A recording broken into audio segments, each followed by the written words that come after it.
Tú eres la tristeza de mis ojos, que lloran en silencio por tu amor. Me miro en el espejo y veo en mi rostro el tiempo que he sufrido por tu adiós. Obligo a que te olvide el pensamiento, pues siempre estoy pensando en el ayer. Prefiero estar dormida que despierta, de tanto que me duele que no estés. Como quisiera que tú vivieras, que tus ojitos jamás se hubieran cerrado nunca y estar mirándolos.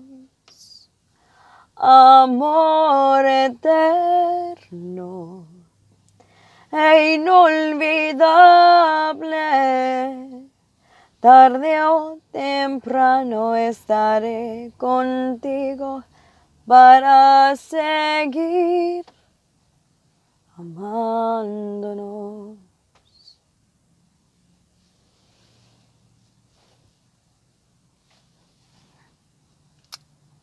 I wanted to sing that because it felt like something that my heart needed to say, I guess, in honor of the 26th, 27th days of January, today and tomorrow, where I'm mindful of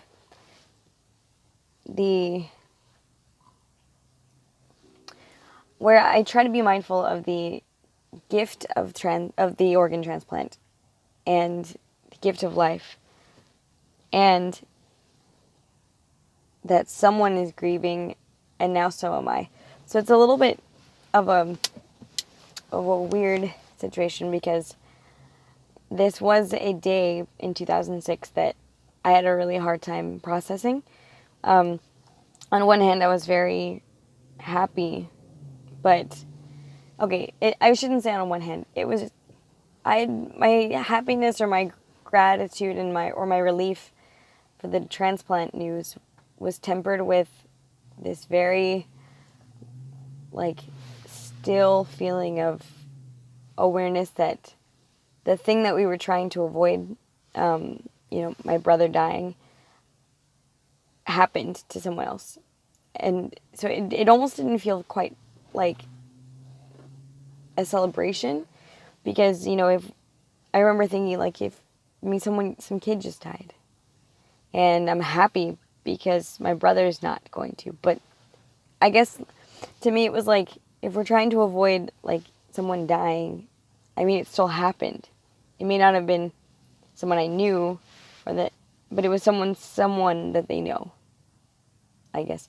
To me, I felt like the loss was still felt by the world. And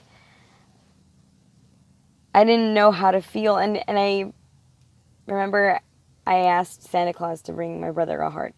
And that was the first ethical dilemma that I really, really understood, or I couldn't wrap my mind around. And have since then I wrote a paper on that, and that's been a lot of the foundation for my research and for my interest in medical ethics and bioethics, applied bioethics, topics and discussions, and research. The 26th of January was a very difficult moment for me in 2006. And now in 2019, it's still difficult, but in a very different type of feeling. And it's become more complex because now I've been on the other side of the family coin here. So my brother died and then donated he was an iron tissue donor, And so, while it's not quite the same thing as a heart transplant, in that I don't know the heart, like the heart, I guess, is very tied to a lot of symbolism and things like that. I mean, personally, the eye transplant for me is just a moment of, well, like the experience of how someone experiences being human is, or was radically changed, and tissues also as well. Not that one is better or more, you know, I guess more, not dramatic, but like more impactful than the other. But I there's something about my brother having a kid's heart. Like the thing was that is no longer serving that one human, gifted and like literally taken out and put into another person, which is my brother. That I guess I'm more impacted by that now that I've lost that same person, because it was such a huge thing to have had him. And I felt that the song Amor, Eterno captures the emptiness and the grief and the heartfelt sadness, or the profound, depth to which the human heart, the same organ that was transplanted, can experience an emotion like grief, like loss, like emptiness, like longing, like, that grasping of nothing, but hoping that there would be more of a person, of time, of experiences. Yeah, and I just, there's something about that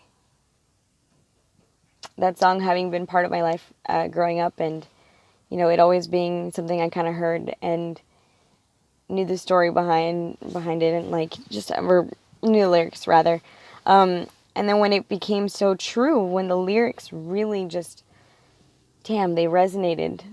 And then I always connect that song to My Heart Will Go On, in that the both types of very different music, almost, in terms of like their cultural implications, and just very different, you know, different moments in history in terms of music, how they speak to the profound experiencing that the human heart feels. So I've always connected those two songs, and I sang My Heart Will Go On at one point, just kind of as a catharsis, or as a way of being able to, or therapy, I guess, to work through those emotions. And so it was really an interesting moment for me to feel the urge to sing Amor Eterno, because I've been playing with that song as I've been writing more and more for my book, because it's difficult to tap into those emotions. And I tend to have a hard time on the 26th and 27th, because as much as I know it's not quite, I mean, the date's already, like, the experience has already happened. I am someone who's very tied to symbols and meaning, and so the dates of things are very important to me.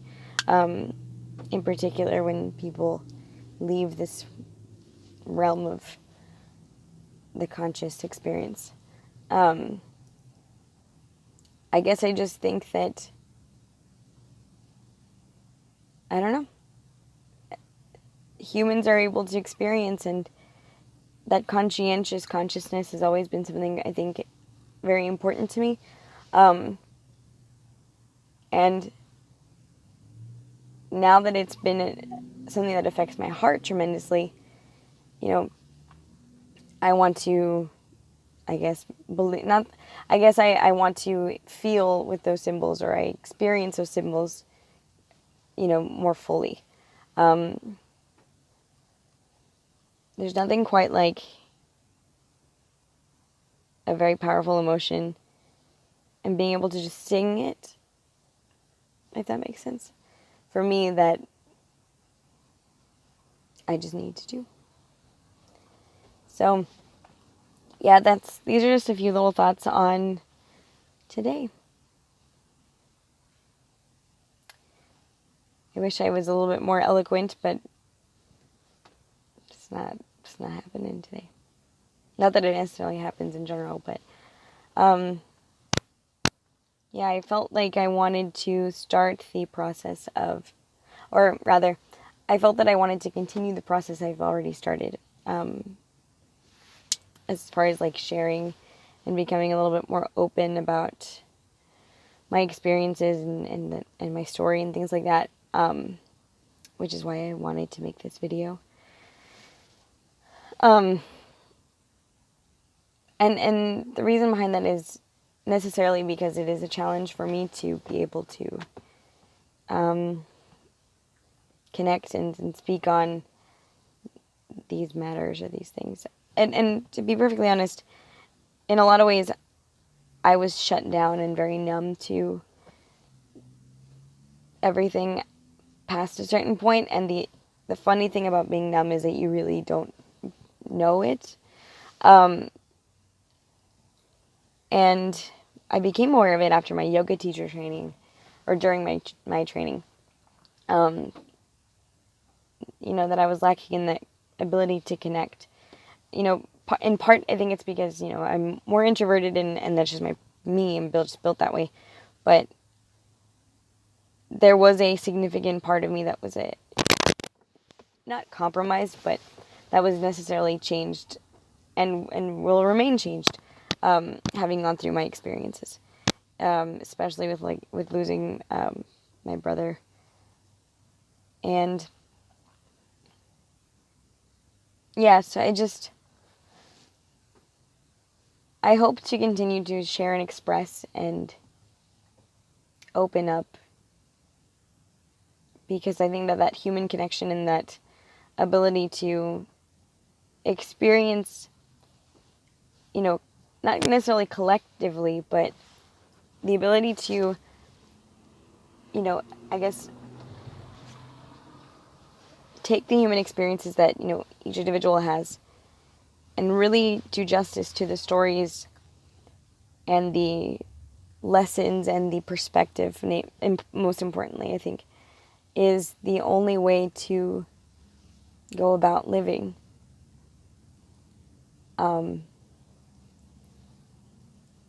I've often found myself sitting at my keyboard, or sitting, like, trying to, like, use my keyboard on my computer, which sounds stupid, but I'm trying to, like, type or trying to do stuff, and I find myself just thinking, like, well, I have nothing to say on these topics. And it's crazy because it hurts me to say that, because I'm like, well, I mean, it's not like nothing happened, but I also don't know what stories to tell. I don't know. I've just been having this, like, crazy writer's block, and, you know, it's fueled by that empty, drained feeling, and numbness, and ultimately, you know, connections have to be made in order for them to continue to be made.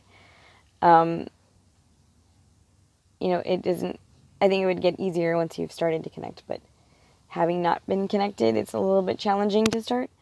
And if this doesn't make any sense and it sounds really, like, crazy, I apologize, but I told myself that I would be as true to what is on my mind and what words I could get out as I could possibly be. So that's why I started with a song and ended with a rant. So that's where I'm at today, guys. Thanks for watching.